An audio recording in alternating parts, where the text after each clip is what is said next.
ओम जय श्री राम, जय गौ माता। मित्रों, आप सभी को सादर आमंत्रित करते हैं हमारे फेसबुक यूट्यूब चैनल के पर। और आप सब ज़्यादा से ज़्यादा सब्सक्राइब करें, लाइक करें, सपोर्ट करें, शेयर करें, फॉलो करें। तो जैसा कि आप सब जानते हैं ही हैं कि मैं जब भी आता हूँ धार्मिक विषय लेकर के आता हूँ, या तो गौ गीता महायज्ञ लेकर के आता हूँ। तो आज जो विषय लेकर के आया हूँ कि लक्ष्मी का वास किस घर में होता है,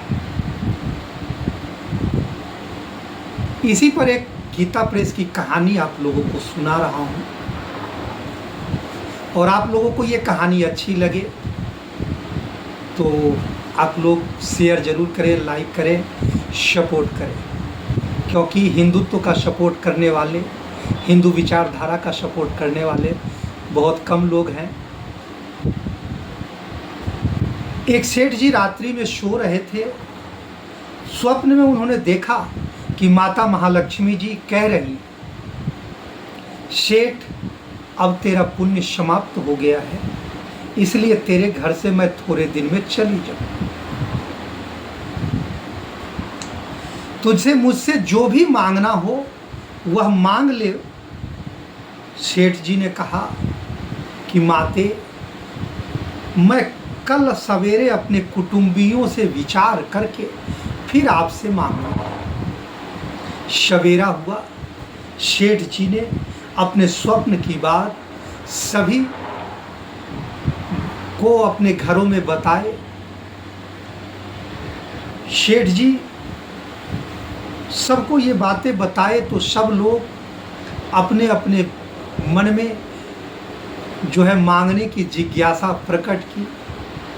किसी ने कहा कि धन दौलत मांग लेते हैं, किसी ने कहा सोना चांदी मांग लेते हैं, किसी ने कहा रुपया पैसा मांग लेते हैं, किसी ने कहा हीरे जवाहरात मांग लेते हैं, किसी ने कहा गाड़ी बंगला मांग लेते हैं। लेकिन सेठ की जो सबसे छोटी बहू थी, छोटे लड़के की पत्नी, वो कहती है कि पिताजी, मैं भी कुछ कहूँ। सेठ जी ने कहा कि कहो पुत्री, क्या कहना चाहती हो। तो छोटी बहू ने कहा कि पिताजी,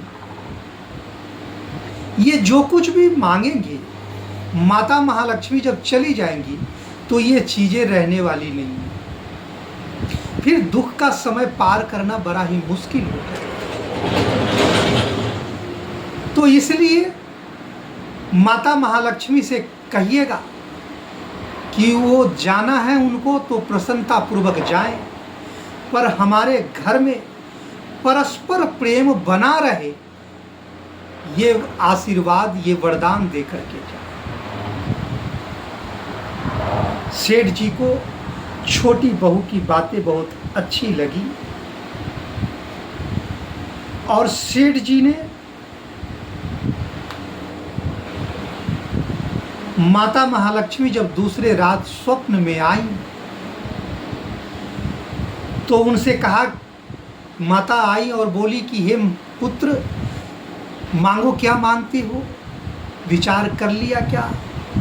तो सेठ जी ने कहा कि हाँ माते, मैंने विचार कर लिया है कि आपको जाना है तो आप जाएं, प्रसन्नता पूर्वक जाएं, पर ऐसा वरदान दे करके जाएं कि मेरे घर में परस्पर प्रीति बनी रहे, एक दूसरे में प्रेम बना रहे, एक दूसरे में कभी कलह ना हो। तब माता महालक्ष्मी सेठ जी से कहती हैं कि सेठ, तुमने तो ऐसा वरदान मांग लिया कि मानो तुमने मुझे बांध ही लिया है। सेठ जी कहते, क्यों माते।